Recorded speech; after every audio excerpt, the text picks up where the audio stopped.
Bakıda və Abşeron yarımadasında mayın 29 axşamdan 30-u səhərədək arabir yağış yağacaq. Milli Hidrometeorologiya Xidməti bildirir ki, yarımadanın bəzi yerlərində yağış qısa müddətli intensiv olacaq, şimşək çağacaq. Mayın 29-u gündüz Azərbaycanın şimal və qərb rayonlarından başlayaraq 31-i gündüzə qədər bəzi yerlərdə hava fasilələrlə yağıntılı olacaq. Ayrı-ayrı yerlərdə yağıntıların qısa müddətli intensivləşəcəyi, şimşək çağacağı, dolu düşəcəyi, yüksək dağlıq ərazilərə qar yağacağı, 29-unda bəzi yerlərdə yağıntının daha da güclənəcəyi ehtimalı var. Yağıntılarla əlaqədar çaylarda sululuğun artacağı, bəzi dağ çaylarından daşqın və sel keçəcəyi ehtimalı var. Ölkə ərazisində qeyri-sabit hava şəraiti ilə əlaqədar havanın temperaturu ötən günlərlə müqayisədə 3-6 dərəcə aşağı inəcək.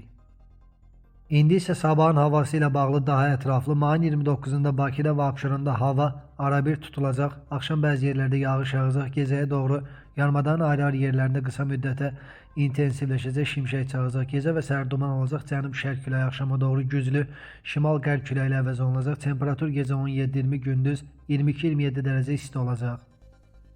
Naxçıvanda da bəzi yerlərdə güclü yağış yağacaq. Temperatur 19-23 dərəcə isti olacaq.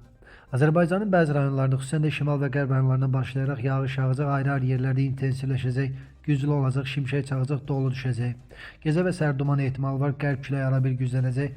Temperatur gecə 16-19, gündüz 26-31, dağlarda gecə 7-12, gündüz 16-21, bəzi yerlərdə 26 dərəcə isti olacaq. Nazirlik qeyri-sabit havada əhalini ehtiyatlı olmağa və təhlükəsizlik qaydalarına əməl etməyə çağırır. Ciddi təhlükə ilə üzləşdikdə isə 112 qaynar xətlə əlaqə saxlaya bilərsiniz deyə məlumatda açıqlanıb.